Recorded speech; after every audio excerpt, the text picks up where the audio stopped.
Oh, hi there, and welcome to StoryStream, the Vancouver Public Library's Storytime for Adults.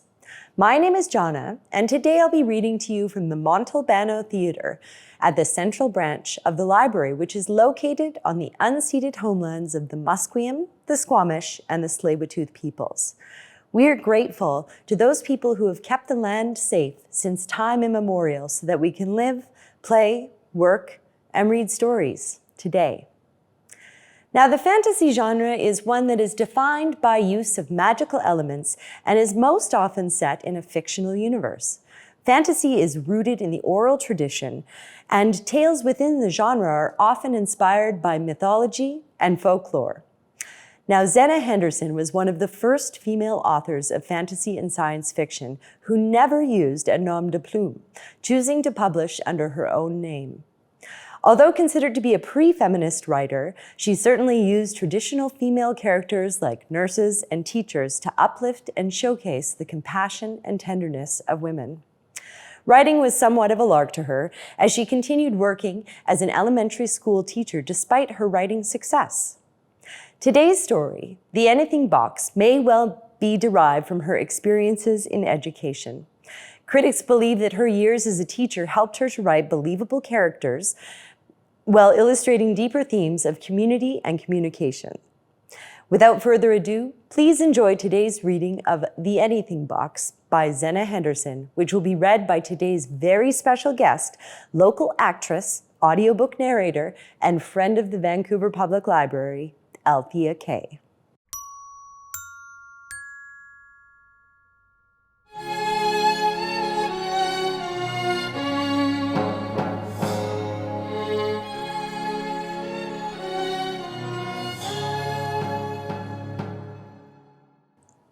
I suppose it was about the second week of school that I noticed Sue Lin particularly.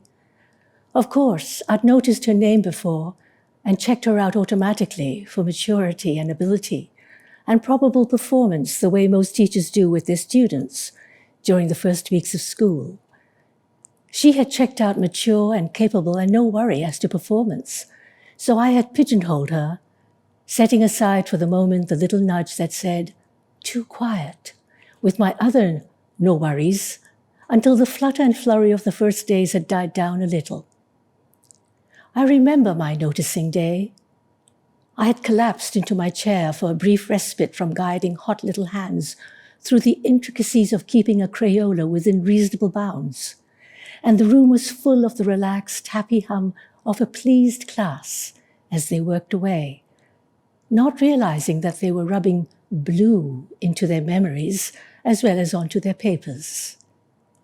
I was meditating on how individual personalities were beginning to emerge among the 35 or so heterogeneous first graders I had, when I noticed Sue Lin, really noticed her for the first time. She had finished her paper, far ahead of the others as usual, and was sitting at her table facing me. She had her thumbs touching in front of her on the table, and her fingers curving as though they held something between them, something large enough to keep her fingertips apart and angular enough to bend her fingers as if for corners. It was something pleasant that she held, pleasant and precious. You could tell that by the softness of her hold. She was leaning forward a little, her lower ribs pressed against the table, and she was looking completely absorbed at the table between her hands. Her face was relaxed and happy, her mouth curved in a tender half-smile, and as I watched, her lashes lifted and she looked at me with a warm, share-the-pleasure look. Then her eyes blinked and the shutters came down inside them. Her hand flicked into the desk and out. She pressed her thumbs to her forefingers and rubbed them slowly together. Then she laid one hand over the other on the table and looked down at them with the air of complete denial and ignorance children can assume so devastatingly. The incident caught my fancy and I began to notice Sue Lin. As I consciously watched her, I saw that she spent most of her free time staring at the table between her hands, much too unobtrusively to catch my busy attention. She hurried through even the funnest of fun papers and then lost herself in looking. When Davy pushed her down at recess and blood streamed from her face to her ankle, she took her bandages and her tear-smudged face to that comfort she had so readily, if you'll pardon the expression, at hand, and emerged minutes later, serene and dry-eyed. I think Davy pushed her down because of her looking. I know the day before he had come up to me, red-faced and squirming. "Teacher," he blurted, "she looks." "Who looks?" I asked absently, checking the vocabulary list in my book, wondering how on earth I'd missed where, one of these annoying WH words that throw the children for a loss. "Sue Lin, she looks and looks." "At you?" I asked. "Well," he rubbed a forefinger below his nose, leaving a clean streak on his upper lip, accepting the proffered Kleenex and putting it in his pocket. "She looks at her desk and tells lies. She says she can see..." "Can see what?" My curiosity pricked up its ears. "Anything," said Davy. "It's her anything box. She can see anything she wants to." "Does it hurt you for her to look?" "Well," he squirmed. Then he burst out. "She says she saw me with a dog biting me because I took her pencil, she said." He started a pell-mell verbal retreat. "She thinks I took her pencil. I only found..." His eyes dropped. "I'll give it back." "I hope so." I smiled. "If you don't want her to look at you, then don't do things like that." "Darn girls," he muttered, and clumped back to his seat. So I think he pushed her down the next day to get back at her for the dog bite. Several times after that, I wandered to the back of the room, casually in her vicinity. But always she either saw or felt me coming, and the quick sketch of a hand disposed of the evidence. Only once I thought I caught a glimmer of something, but her thumb and forefinger brushed in sunlight, and it must have been just that. Children don't retreat for no reason at all. And though Sue Lin did not follow any overt pattern of withdrawal, I started to wonder about her. I watched her on the playground to see how she tracked there. That only confused me more. She had a very regular pattern. When the avalanche of children first descended at recess, she avalanched along with them, and nothing in the shrieking, running, dodging mass resolved itself into a withdrawn Sue Lin. But after 10 minutes or so, she emerged from the crowd, tousle-haired, rosy-cheeked, smudged with dust, one shoelace dangling. And through some alchemy that I coveted for myself, she suddenly became untousled, undusty, and unsmudged. And there she was, serene and composed on the narrow little step at the side of the flight of stairs, just where they disappeared into the base of the pseudo-Corinthian column that graced our door. And her cupped hands received whatever they received, and her absorption in what she saw became so complete that the bell came as a shock every time. And each time, before she joined the rush to our door, her hand would sketch a gesture to her pocket, if she had one, or to the tiny ledge that extended between the hedge and the building. Apparently, she always had to put the anything box away, but never had to go back to get it. I was so intrigued by her putting whatever it was on the ledge that once I actually went over and felt along the grimy little outset. I sheepishly followed my children into the hall, wiping the dust from my fingertips, and Sue Lin's eyes brimmed amusement at me without her mouth smiling. Her hands mischievously squared in front of her, and her thumbs caressed a solidness as the line of children swept into the room. I smiled too, because she was so pleased with having outwitted me. This seemed to be such a gay withdrawal that I let my worry die down.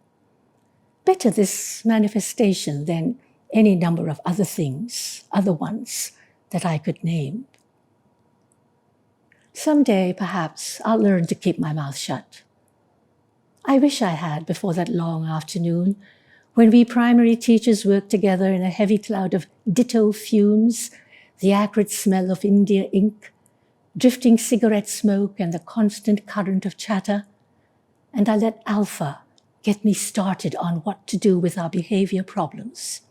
She was all raunched up about the usual rowdy loudness of her boys and the eternal clack of her girls, and I, bless my stupidity, gave her Su Lin as an example of what should be our deepest concern, rather than the outbursts from our active ones. "You mean she just sits and looks at nothing?" Alpha's voice grated into a questioning tone. "Well, I can't see anything," I admitted, "but apparently she can." "But that's having hallucinations." Her voice went up a notch. "I read a book once." "Yes." Marlene leaned across the desk to flick ashes in the ashtray. "So we have heard, and heard, and heard." "Well," sniffed Alpha, "it's better than never reading a book." "We're waiting." Marlene leaked smoke from her nostrils. "For the day when you read another book. This one must have been uncommonly long." "Oh, I don't know." Alfred's forehead wrinkled with concentration. "It was only about—" Then she reddened and turned her face angrily away from Marlene. "Apropos of our discussion," she said pointedly, "it sounds to me like that child has a deep personality disturbance, maybe even a psychotic... whatever." Her eyes glistened faintly as she turned the thought over. "Oh, I don't know," I said, surprised into echoing her words at my sudden need to defend Su Lin. "There's something about her. She doesn't have that apprehensive, hunched shoulder, don't hit me again air about her that so many withdrawn children have." And I thought achingly of one of mine from last year that Alpha had now and was verbally bludgeoning back into silence after all my work with him. She seems to have a happy, adjusted personality, only with this odd little plus. "Well, I'd be worried if she were mine," said Alpha. "I'm glad all my kids are so normal." She sighed complacently. "I guess I really haven't anything to kick about. I seldom ever have problem children except wigglers and yackers, and a holler and a smack and straighten them out." Marlene caught my eye mockingly, tallying Alpha's class with me, and I turned away with a sigh. To be so happy, well, I suppose ignorance does help. "You'd better do something about that girl," Alpha shrilled as she left the room. "She'll probably get worse and worse as time goes on.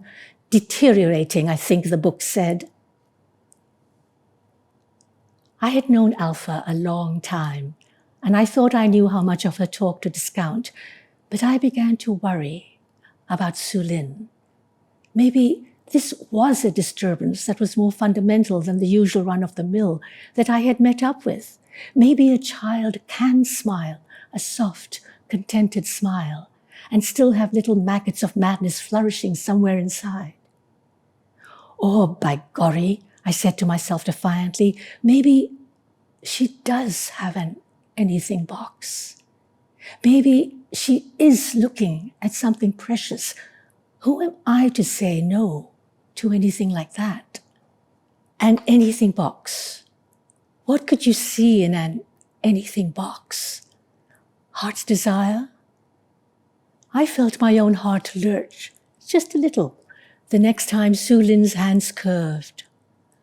I breathed deeply to hold me in my chair.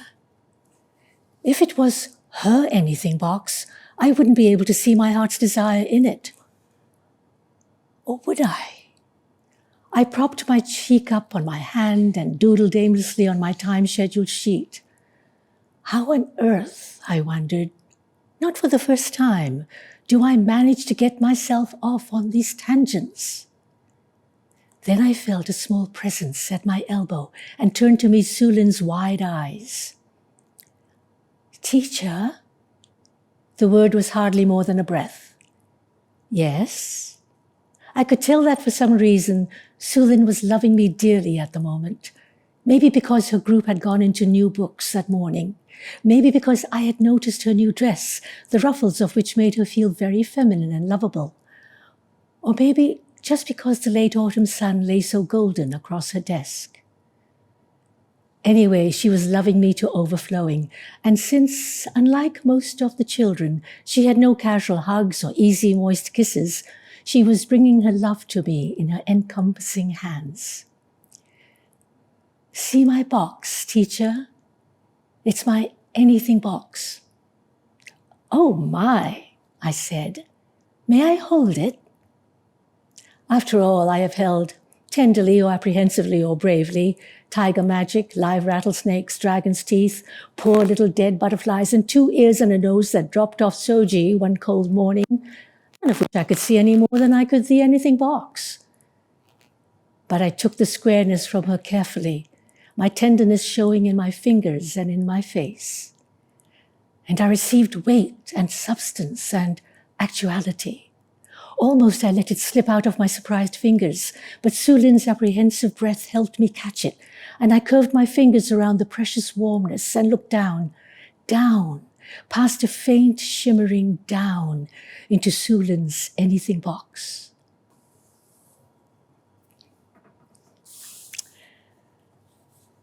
I was running barefoot through the whispering grass.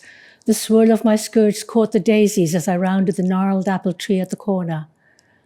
The warm wind lay along each of my cheeks and chuckled in my ears. My heart outstripped my flying feet and melted with a rush of delight into warmness as his arms. I closed my eyes and swallowed hard, my palms tight against the anything box. "It's beautiful," I whispered. "It's wonderful, Sulin. Where did you get it?" Her hands took it back hastily. "It's mine," she said defiantly. "It's mine." "Of course," I said. "Be careful now. Don't drop it." She smiled faintly as she sketched a motion to her pocket. "I won't." She patted the flat pocket on her way back to her seat. Next day, she was afraid to look at me at first, for fear I might say something or look something or in some way remind her of what must seem like a betrayal to her now. But after I only smiled my usual smile, with no added secret knowledge, she relaxed. A night or so later, when I leaned over my moon-drenched windowsill and let the shadow of my hair hide my face from such ebullient glory, I remembered the anything box. Could I make one for myself? Could I square off this aching waiting, this outreaching, this silent cry inside me, and make it into an anything box? I freed my hands and brought them together, thumb to thumb, framing a part of the horizon's darkness between my upright forefingers. I stared into the empty square until my eyes watered. I sighed and laughed a little and let my hands frame my face as I leaned out into the night. To have magic so near, to feel it tingle off my fingertips, and then to be so bound that I couldn't receive it. I turned away from the window, turning my back on brightness. It wasn't long after this that Alpha succeeded in putting sharp points of worry back in my thoughts of Sulin. We had ground duty together, and one morning when we shivered while the kids ran themselves rosy in the crisp air, she sizzled in my ear. "Which one is it? The abnormal one, I mean." "I don't have any abnormal children," I said, my voice sharpening before the sentence ended because I suddenly realized whom she meant. "Well, I call it abnormal to stare at nothing." You could almost taste the acid in her words. "Who is it?" "Sulin," I said reluctantly. "She's playing at the bars now." Alpha surveyed the upside-down Sulin, whose brief skirts were belled down from her bare pink legs and half covered her face, as she swung from one of the bars by her knees. Alpha clutched her wizened blue hands together and breathed on them. "She looks normal enough," she said. "She is normal," I snapped. "Well, bite my head off," cried Alpha. "You're the one that said she wasn't, not me. Or is it not I? I never could remember. Not me, not I." The bell saved Alpha from a horrible end. I never knew a person so serenely unaware of essentials and so sensitive to trivia. But she had succeeded in making me worry about Sulin again, and the worry exploded into distress a few days later. Sulin came to school sleepy-eyed and quiet. She didn't finish any of her work, and she fell asleep during rest time. I cussed TV and drive-ins and assumed a night's sleep would put it right. But next day, Sulin burst into tears and slapped Davy clear off his chair. "Why, Sulin!" I gathered Davy up in all his astonishment and took Sulin's hand. She jerked it away from me and flung herself at Davy again.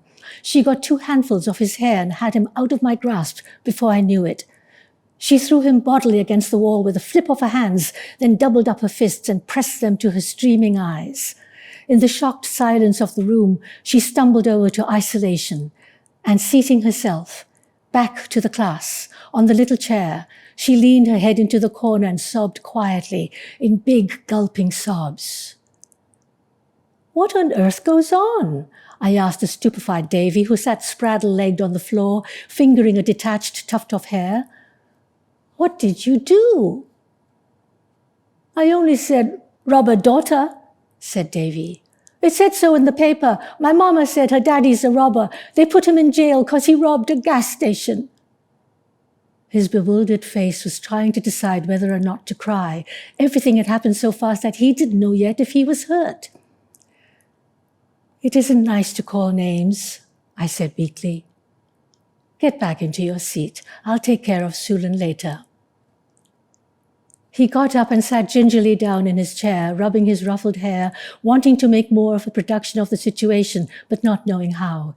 He twisted his face experimentally to see if he had tears available, and had none. "Darn girls," he muttered, and tried to shake his fingers free of a wisp of hair. I kept my eye on Sulin for the next half hour as I busied myself with the class. Her sobs soon stopped and her rigid shoulders relaxed. Her hands were softly in her lap, and I knew she was taking comfort from her anything box. We had our talk together later, but she was so completely sealed off from me by her misery that there was no communication between us. She sat quietly watching me as I talked, her hands trembling in her lap. It shakes the heart somehow to see the hands of a little child quiver like that. That afternoon, I looked up from my reading group, startled as though by a cry, to catch Sulin's frightened eyes. She looked around, bewildered, and then down at her hands again, her empty hands. Then she darted to the isolation cord and reached under the chair. She went back to her seat slowly, her hands squared to an unseen weight. For the first time, apparently, she had had to go get the anything box. It troubled me with a vague unease for the rest of the afternoon. Through the days that followed while the trial hung fire, I had Sulin in attendance bodily, but that was all. She sank into her anything box at every opportunity. And always, if she had put it away somewhere, she had to go back for it. She roused more and more reluctantly from these waking dreams, and then finally came a day when I had to shake her to waken her. I went to her mother, but she couldn't or wouldn't understand me, and maybe made me feel like a frivolous gossipmonger taking her mind away from her husband, despite the fact that I didn't even mention him. Or maybe because I didn't mention him. "If she's being a bad girl, spank her," she finally said, wearily shifting the weight of a whining baby from one hip to another and pushing her tousled hair off her forehead. "Whatever you do is all right by me. My warrior is all used up. I haven't got any left for the kids right now." Well, Sulin's father was found guilty and sentenced to the state penitentiary, and school was less than an hour old the next day when Davy came up, clumsily a tiptoe, braving my wrath for interrupting a reading group, and whispered hoarsely, Su Lin's asleep with her eyes open. Again, teacher. We went back to the table and Davy slid into his chair next to a completely unaware Su Lin. He poked her with a warning finger. I told you I'd tell on you. And before our horrified eyes, she toppled, as rigidly as a doll, sideways off the chair. The thud of her landing relaxed her and she lay limp on the green asphalt tile, a thin paper doll of a girl, one hand still clenched open around something. I pried her fingers loose and almost wept to feel enchantment dissolve under my heavy touch. I carried her down to the nurse's room and we worked over her with wet towels and prayer. And she finally opened her eyes. Teacher, she whispered weakly. Yes, Su Lin. I took her cold hands in mine. Teacher, I almost got in my anything box. No, I answered, you couldn't, you're too big. Daddy's there, she said, and where we used to live. I took a long, long look at her wan face. I hope it was genuine concern for her that prompted my next words. I hope it wasn't envy or the memory of the niggling nagging of Althea's voice that put firmness in my voice as I went on. That's play-like, I said, just for fun. Her hands jerked protestingly in mine. Your anything box is just for fun. It's like Davy's cow pony that he keeps in his desk, or Soji's jet plane, or when the big bear chases all of you at recess. It's fun for play, but it's not for real. You mustn't think it's for real. It's only play. No, she denied. No, she cried frantically. And hunching herself up on the cot, peering through her tear-swollen eyes, she scrabbled under the pillow and down beneath the rough blanket that covered her. Where is it? She cried. Where is it? Give it back to me, teacher. She flung herself toward me and pulled open both my clenched hands. Where did you put it? Where did you put it? There is no anything box, I said flatly, trying to hold her to me and feeling my heart breaking along with hers. You took it, she sobbed. You took it away from me. And she wrenched herself out of my arms. Can't you give it back to her? Whispered the nurse. If it makes her feel so bad. Whatever it is, it's just imagination, I said almost sullenly. I can't give her back something that doesn't exist. Too young, I thought bitterly. Too young to learn that heart's desire is only play-like. Of course, the doctor found nothing wrong. Her mother dismissed the matter as a fainting spell, and Su Lin came back to class next day, thin and listless, staring blankly out the window, her hands palm down on the desk. I swore by the pale hollow of her cheek that never, never again would I take any belief from anyone without replacing it with something better. What had I given Su Lin? What had she better than I had taken from her? How did I know but that her anything box was on purpose to tide her over rough spots in her life like this? And what now that I had taken it from her? Well, after a time, she began to work again, and later to play. She came back to smiles, but not to laughter. She puttered along quite satisfactorily, except that she was a candle blown out. The flame was gone, wherever the brightness of belief goes. And she had no more sharing smiles for me, no overflowing love to bring to me, and her shoulders shrugged subtly away from my touch. Then one day, suddenly, I realized that Su Lin was searching our classroom, stealthily, casually. Day by day, she was searching, covering every inch of the room. She went through every puzzle box, every lump of clay, every shelf and cupboard, every box and bag. Methodically, she checked behind every row of books and in every child's desk until finally, after almost a week, she had been through everything in the place except my desk. Then she began to materialize suddenly at my elbow every time I opened a drawer, and her eyes would prate quickly and sharply before I slid it shut again. But if I tried to intercept her, If I tried to intercept her looks, they slid away and she had some legitimate errand that had brought her up to the vicinity of the desk. She believes it again, I thought hopefully.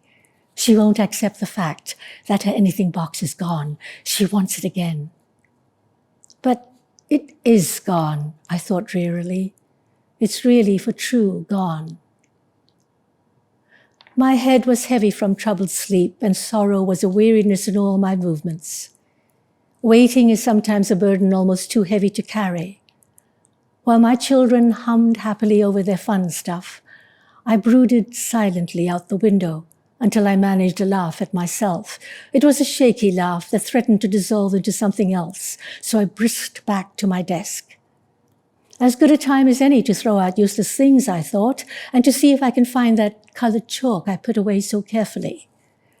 I plunged my hands into the wilderness of the bottom right-hand drawer of my desk. It was deep with a huge accumulation of anything, just anything that might need a temporary hiding place.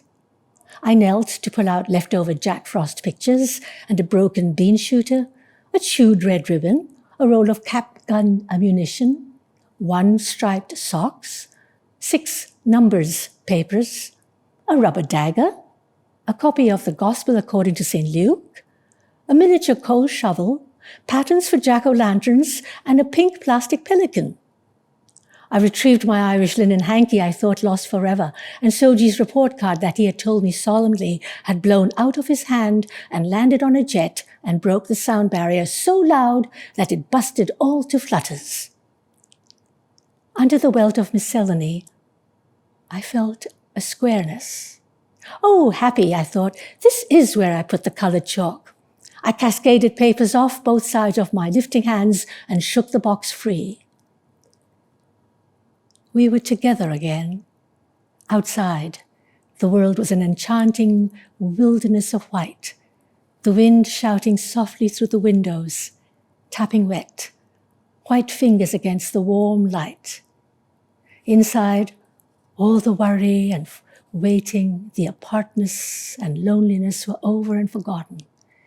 The hugeness dwindled by the comfort of a shoulder, the warmth of clasping hands, and nowhere was the fear of parting, nowhere the need to do without again. This was a happy ending. This was Sulin's anything box. My racing heart slowed as the dream faded and rushed again at the realization. I had it here in my junk drawer. It had been here all the time. I stood up shakily, concealing the invisible box in the flare of my skirts.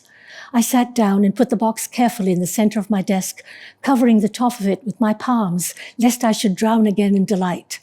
I looked at Sulin. She was finishing her fun paper, competently but unjoyously. Now would come her patient sitting with quiet hands until told to do something else. Alpha would approve, and very possibly I thought Alpha would, for once in her limited life, be right. We may need hallucinations to keep us going, all of us but the Alphas. But when we go so far as to try to force ourselves physically into the never-never land of heart's desire, I remember Sulin's thin, rigid body toppling doll-like off its chair, out of a deep need she had found, or created, who could tell, something too dangerous for a child. I could so easily bring the brimming happiness back to her eyes, but at what a possible price? No, I had a duty to protect Sulin. Only maturity, the maturity born of the sorrow and loneliness that Sulin was only beginning to know, could be trusted to use an anything box safely and wisely. My heart thudded as I began to move my hands, letting the palms slip down from the top to shape the sides of. I had moved them back again before I really saw, and I have now learned almost to forget that glimpse of what heart's desire is like when won at the cost of another's heart. I sat there at the desk trembling and breathless, my palms moist, feeling as if I had been on a long journey away from the little schoolroom. Perhaps I had. Perhaps I had been shown all the kingdoms of the world in a moment of time. Sulin, I called, will you come up here when you're through? She nodded unsmilingly and snipped off the last paper from the edge of Mistress Mary's dress. Without another look at her handiwork, she carried the scissors safely to the scissors box, crumpled the scraps of paper in her hand, and came up to the wastebasket by the desk. "I have something for you, Sulin," I said, uncovering the box. Her eyes dropped to the desktop. She looked indifferently up at me. "I did my fun paper already." "Did you like it?" "Yes." It was a flat lie. "Good," I lied right back. "But look here." I squared my hands around the anything box. She took a deep breath and the whole of her little body stiffened. "I found it," I said hastily, fearing anger. "I found it in the bottom drawer."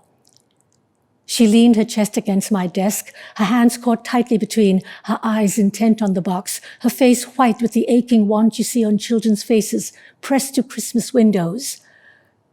"Can I have it?" she whispered. "It's yours," I said, holding it out. Still, she leaned against her hands, her eyes searching my face. "Can I have it?" she asked again. "Yes." I was impatient with this anticlimax, but her eyes flickered. She had sensed my reservation before I had. "But you must never try to get into it again." "Okay," she said, the word coming out on a long, relieved sigh. "Okay, teacher." She took the box and tucked it lovingly into her small pocket. She turned from the desk and started back to her table. My mouth quirked with a small smile. It seemed to me that everything about her had suddenly turned upwards, even the ends of her straight taffy-colored hair. The subtle flame about her that made her Sulin was there again. She scarcely touched the floor as she walked. I sighed heavily and traced on the desktop with my finger a probable size for an anything box. What would Sulin choose to see first? How like a drink after a drought it would seem to her. I was startled as a small figure materialized at my elbow. It was Sulin, her fingers carefully squared before her. "Teacher," she said softly, all the flat emptiness gone from her voice. "Any time you want to take my anything box, you just say so." I groped through my astonishment and incredulity for words. She couldn't possibly have had time to look into the box yet. Why, thank you, Sulin," I managed. "Thanks a lot. I would like very much to borrow it sometime." "Would you like it now?" she asked, proffering it. "No, thank you," I said around the lump in my throat. "I've had a turn already. You go ahead." "Okay," she murmured. Then, "Teacher?" "Yes?" Shyly, she leaned against me, her cheek on my shoulder. She looked up at me with her warm, unshuttered eyes. Then both arms were suddenly around my neck in a brief, awkward embrace. "Watch out," I whispered, laughing into the collar of her blue dress. "You lose it again." "No, I won't," she laughed back, patting the flat pocket of her dress. "Not ever, ever again." The end.